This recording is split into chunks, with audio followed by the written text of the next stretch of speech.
Alright, last lesson of this chapter is about surface area of composite solids. So if you remember from before, your surface area, generally speaking, of any polygonal prism was PW plus 2B. If you look at example 1 or example 2, these are actually polygonal prisms, and this right here is my base. So my base on example 1 is really just a pentagon. This right here is my W.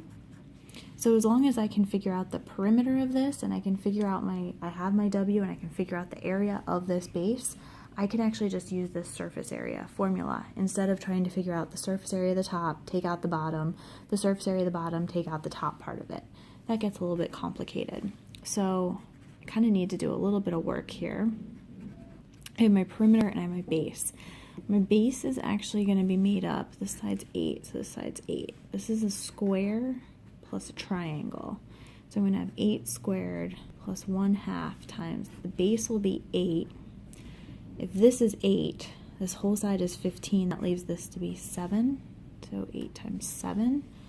So I'm going to get 64 plus half times 8 times 7.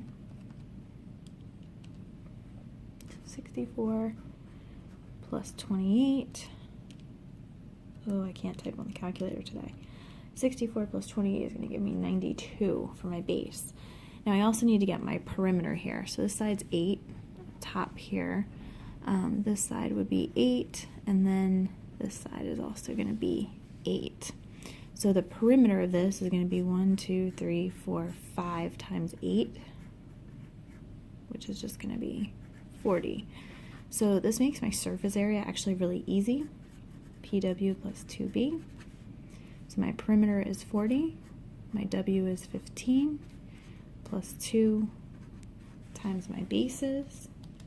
So the 40 times the 15 will give me 600, and the 2 times the 92 will give me 184, which is going to give me 784 square feet then. Same thing over here. I need to do my detective work. I need P equals, I need W equals, and I need B equals. Here are my bases, one on this side, one on the back side. So if I'm trying to do perimeter here, I'm going to just start here. So I have 2.5, mark that side, 2 across the top. 2.5 is this side as well. This side, since it's a rectangle, is going to also be 3 plus the 5 plus the 3. So with that, I'm going to have 7, 10, 15, 18 for my perimeter. My W is what's connecting them, so my 6. And my base is really going to be a rectangle plus the trapezoid. So the rectangle is 3 times 5.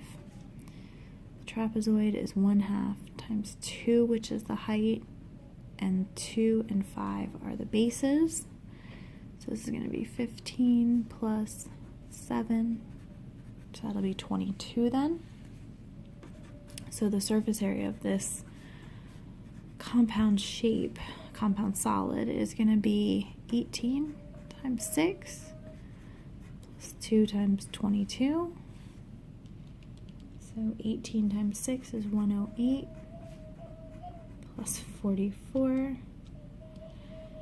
That's going to give us 152 square centimeters then.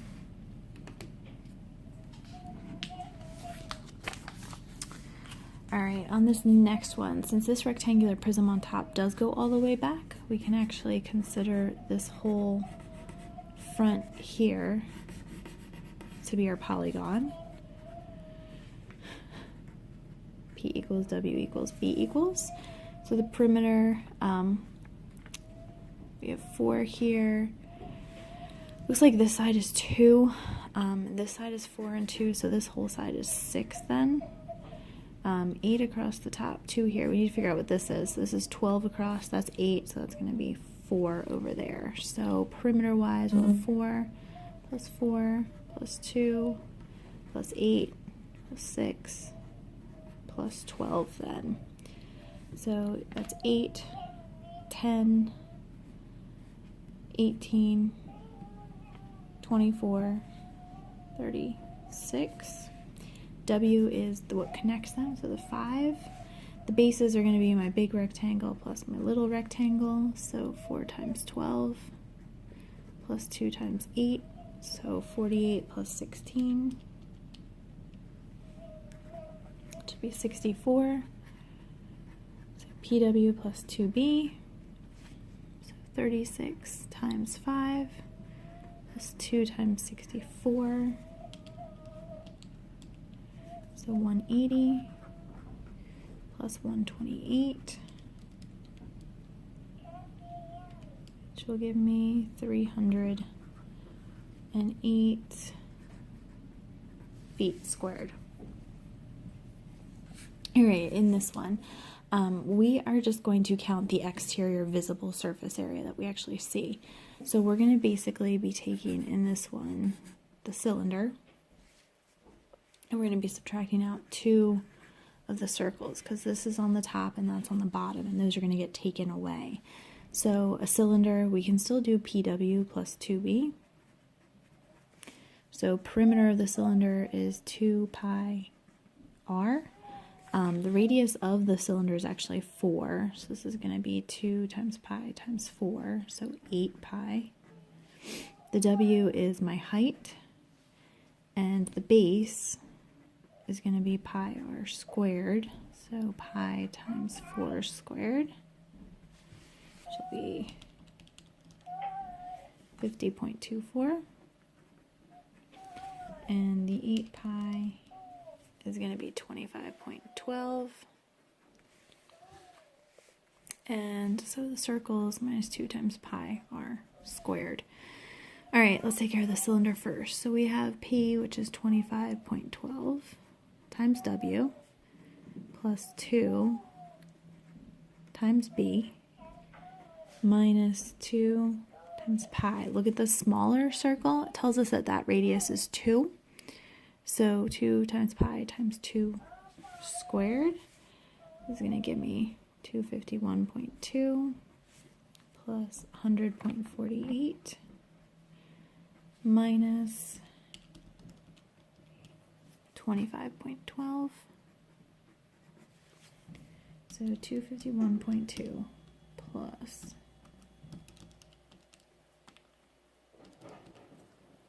100.48 minus 25.12, me 326.56 square inches then on that one. Sorry, I was cutting you off there. Right. Last example, same idea. We have our rectangular prism, and we're going to take out the 2 rectangles. We're just going to look at what's on the outside. It's up to you if you want to do PW, 2B, whatever you want to do. Maybe we'll just go for that. So let's call this our base. Just kind of make life easier. So my perimeter is 4 times 2 plus 5 times 2. So it's going to be 18. My W then would be 8, because that would connect this base to this base. And my base is 4 times 5, which is just 20. So PW plus 2B minus 2 times length times width. So 18 times 8 plus 2 times 20. On this rectangle up here, it's 1 by 4. So 18 times 8 is 144 plus 40 minus 8. So this is going to be 184 minus 8, which will give me 176 square feet then for that one.